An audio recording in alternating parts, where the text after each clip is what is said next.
Queridos irmãos e irmãs, vamos estar na liturgia do quarto domingo do tempo da Quaresma, ano litúrgico A.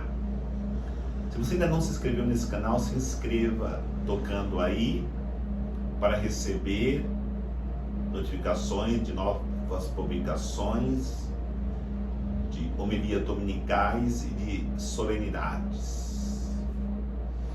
Os textos que são apresentados para reflexão, para leitura do livro do profeta Samuel, capítulo 16, versículo 1, depois de 6 a 7 e depois de 10 a 13. O salmo responsorial é o salmo 22. Segunda leitura é da carta de São Paulo aos Efésios, capítulo 5, versículo de 8 a 14. O Evangelho de São João, capítulo 9, versículo de 1 a 41. A liturgia de hoje apresenta o projeto de Deus para resgatar aqueles que estão perdidos por causa do pecado. E esse projeto de Deus passa por uma realidade totalmente diferente da que o mundo apresenta. Porque o mundo escolhe os fortes e descarta os fracos. Deus não. Escolhe os fracos para capacitá-los a tornarem-se fortes e vencerem todas as batalhas. O mundo chama todos os homens às trevas. Deus não. Deus chama todos os homens à luz. O mundo cega a humanidade. Jesus veio para curar todos os homens da cegueira.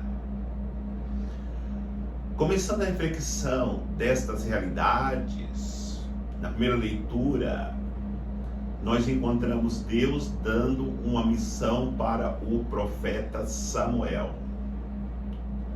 A missão era de ele ir na casa de Jessé, pai de Davi, e escolher um novo rei de Israel, já que ele havia rejeitado Saul pela desobediência. Samuel leva o óleo para a unção do novo rei. Quando ele chega na casa de Jessé, encontra vários irmãos de Davi, fortes, belos, inteligentes, capacitados para as batalhas. E passam um por um diante de Samuel. E Deus vai rejeitando um a um.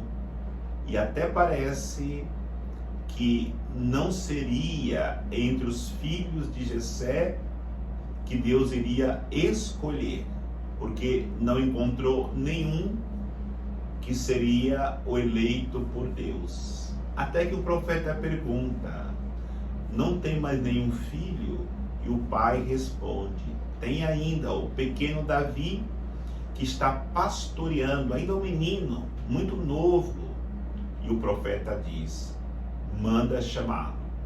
E na hora que o menino chega, o profeta é tocado por Deus e diz: é esse mesmo, pode ungí-lo. E o pequeno Davi foi escolhido por Deus e ungido rei de Israel. E o resto da história nós conhecemos. Quantas batalhas, quantas vitórias, e das vezes que Davi procurou confiar em si mesmo, ele saiu derrotado. Esta pedagogia de Deus para resgatar a humanidade, esse projeto de Deus, pegar os fracos e fortalecê-los para que eles possam ajudar na restauração do reino de Deus. E a restauração do reino de Deus passa necessariamente pela restauração da humanidade. E essa humanidade, além de ser chamada por Deus, como foi Davi, é necessário fazer um processo, passar por um processo de sair das trevas para ir à luz. Por isso São Paulo vai dizer na segunda leitura, na carta aos Efésios: outrora éreis trevas, agora, hoje, vós sois luz no Senhor. Como sair das trevas para adentrarmos a luz? O próprio São Paulo vai dizer: as obras da luz são bondade, verdade e justiça. É muito fácil sabermos se estamos ainda nas trevas ou se já estamos na luz. Sabemos que estamos nas trevas quando vivemos a injustiça, quando vivemos a maldade, quando vivemos a mentira. No momento que aprendermos a renunciar o que é contra a justiça, o que é contra a bondade, o que é contra a verdade, nós aprenderemos também a entrar no projeto de Deus para nos encontrarmos com a salvação. E agora precisamos refletir sobre o Evangelho do cego de nascença. Alguém faz a pergunta para Jesus: quem pecou, ele ou seus pais, para que ele nascesse cego? Hoje a liturgia traz o tema da luz. Todos nós, com o pecado original, com o pecado dos nossos primeiros pais, nos tornamos cegos. E a figura do cego hoje é a figura de cada um de nós. Por isso, temos o pecado original dos nossos pais primeiros e temos os nossos pecados pessoais, que nós voluntariamente cometemos, caímos. E nesta pergunta feita para Jesus, ele vai responder: nem os seus pais, nem ele devem ser julgados pela doença que trouxe a cegueira, mas o que acontece nele é para que se manifeste a obra de Deus. Sabemos, todos nós temos consciência que temos o pecado da origem cometido pelos nossos pais. Temos consciência que voluntariamente nós fomos muitas vezes no pecado, mas não devemos parar em nossos pecados. Precisamos ver que de nossos pecados se manifestou a obra de Deus. Aquilo que vai dizer São Paulo: onde abundou o pecado, superabundou a graça de Deus. E aí podemos, durante a história da salvação, caminharmos pelas obras de Deus, a libertação do povo do Egito, que havia pecado e ficaram por séculos no cativeiro. A obra de Deus se manifestou, tirando eles do cativeiro. Lembremos, o povo pedindo um rei, Deus suscita o rei Davi, como vimos na primeira leitura de hoje, para que pudesse conduzir o povo diante das batalhas contra os inimigos e obtesse muitas vitórias. Lembramos da obra de Deus de escolher uma mulher virgem para que dela pudesse se manifestar a grande obra de Deus em favor do homem para a libertação, para a salvação da humanidade. Diante desta reflexão, precisamos olhar para aquele homem, muito mais do que nos preocuparmos quem pecou. Precisamos olhar que existe um homem cego, existe uma humanidade cega que precisa ser curada. E Jesus nos apresenta um rito para que aquele homem pudesse novamente experimentar a graça de Deus, outrora perdida no pecado. E Jesus, com a saliva, com a lama, unge os olhos daquele homem e pede para ele se lavar na piscina de Siloé. Ele vai, se lava e volta enxergando.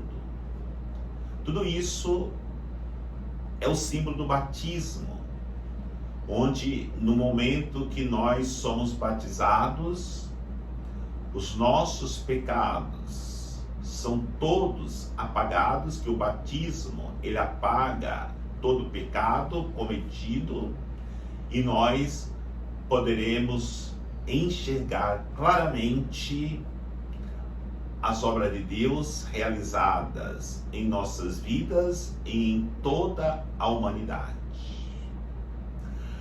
Agora temos que entender que nem todo mundo aceita esse ritual, aceita ser curado da cegueira para vir à luz. E as pessoas primeiro não compreenderão a nossa cura. Vai dizer o Evangelho que os vizinhos questionavam: não era esse que andava por aí, que era cego, que mendigava? No momento que nós apresentarmos uma mudança de vida, vencendo os vícios, vencendo as paixões desordenadas, vencendo todo tipo de pecado, as pessoas questionarão da vida velha que nós levávamos e a vida nova na luz que nós começaremos a viver depois de Jesus nos curar da nossa cegueira. A outra realidade são aqueles que não acreditam em Jesus, os fariseus. Vão questionar se aquela obra feita por Jesus é de fato feita por Deus. Temos que tomar muito cuidado. Os fariseus tinham as suas convicções em relação à fé que eles tinham em Deus. No entanto, Deus pode realizar obras em nossas vidas, na humanidade, muito além da nossa fé pessoal que nós temos, porque a nossa fé tem que estar fundamentada em Deus, não nas nossas ideologias, não nas nossas convicções humanas. E por isso eles começam a perseguir aquele homem, a sua família, questionam os seus pais, questiona aquele que foi curado da cegueira, Porque existem pessoas que vão sempre questionar a nossa fé. Porque a nossa fé se firma no momento que nós somos curados por Jesus, porque perceberemos de maneira muito concreta a sua atuação em nossas vidas. Até que, depois de toda esta realidade de perseguição, o cego se encontra novamente com Jesus. Não mais como cego, mas como uma pessoa que enxerga claramente, e ele pode ver Jesus e pergunta sobre a sua nova realidade de vida. E Jesus diz que foi ele que curou aquele homem.